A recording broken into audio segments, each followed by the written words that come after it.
काफी दिनों से लोगों में ये चर्चा है कि अगर असम की लंका से शिलचर तक रेलवे लाइन बना दी जाए तो उस रास्ते की कम्युनिकेशन व्यवस्था बहुत बेहतरीन हो जाएगी। इसी के तहत रेलवे बोर्ड ने इस प्रस्तावित रूट के लिए सर्वे शुरू करवाया था और अब ये सर्वे रिपोर्ट बहुत जल्द पूरी होने जा रही है। इस प्रोजेक्ट के तहत लंका से लेकर शिलचर तक एक नई ब्रॉडगेज रेलवे लाइन बनाई जा रही है जो चंद्रनाथपुर होकर गुजरेगी। इस रूट की कुल लंबाई पहले लगभग 208 किलोमीटर मानी गई थी, लेकिन हाल ही के सर्वे में इसे घटाकर करीब 149.3 किलोमीटर किया गया है ताकि समय और लागत दोनों बचाया जा सके। ये नया route north east frontier railway के तहत प्रस्तावित है और इसका मुख्य उद्देश्य है लामरिंग बदरपुर वाले पुराने हिल सेक्शन को बाईपास करना, क्योंकि वो इलाका अक्सर भूस्खलन और बाढ़ से प्रभावित होता है। 2022 की बाढ़ में जब डिमा हसाओ जिले में ट्रैक बह गए थे, तब शिलचर, त्रिपुरा, मिजोरम और मणिपुर जैसे राज्य देश के बाकी हिस्सों से पूरी तरह कट गए थे। इस नई लाइन के जरिए न सिर्फ ट्रेनों की रफ्तार बढ़ेगी, बल्कि शिलचर से गुवाहाटी का सफर भी लगभग आधा हो जाएगा, यानी 13 घंटे के बजाय सिर्फ 6 घंटे में पूरा सफर तय हो सकेगा। रेलवे बोर्ड ने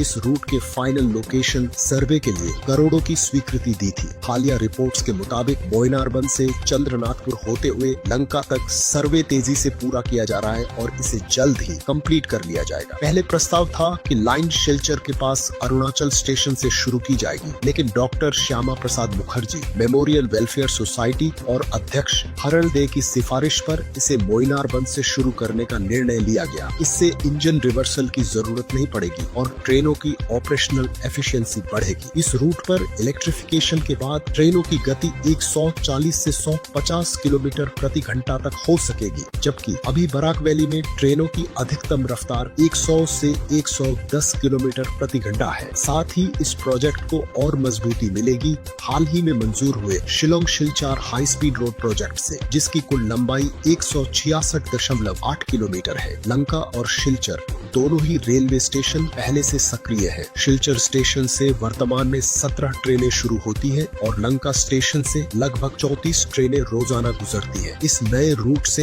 इन दोनों स्टेशनों को और बेहतर ढंग से जोड़ा जाएगा। ये रेल प्रोजेक्ट सिर्फ सफर आसान नहीं बनाएगा, बल्कि पूरे क्षेत्र के व्यापार, टूरिज्म और रोजगार को भी नई रफ्तार देगा। त्रिपुरा, मिजोरम और मणिपुर जैसे राज्यों को भी इसका सीधा लाभ मिलेगा। हालांकि इस प्रोजेक्ट को लेकर कुछ चुनौतियां भी है, जैसे कि इलाके की भौगोलिक संवेदनशीलता, बाढ़ और मिट्टी कटाव जैसी समस्याएं, पर्यावरणीय क्लियरेंस और फुल प्रोजेक्ट फंडिंग का अभी तक स्पष्ट न होना। लेकिन एक बात साफ है, ये रेलवे लाइन बरसों से की जा रही एक मांग थी जो अब जमीनी हकीकत बनने के करीब है। और अगर सब कुछ समय पर चला तो आने वाले समय में नॉर्थ ईस्ट की तस्वीर बदलना अब सिर्फ एक सपना नहीं, बल्कि एक हकीकत की ओर बढ़ता कदम है। हम ये पूरी जानकारी आपको पहुंचा रहे हैं देश के भरोसेमंद अखबारों और न्यूज प्लेटफॉर्म से मिली पुष्टि के आधार पर, ताकि आपको सिर्फ सुनी सुनाई बातें नहीं, बल्कि तथ्यों पर आधारित असली और सटीक खबर मिले।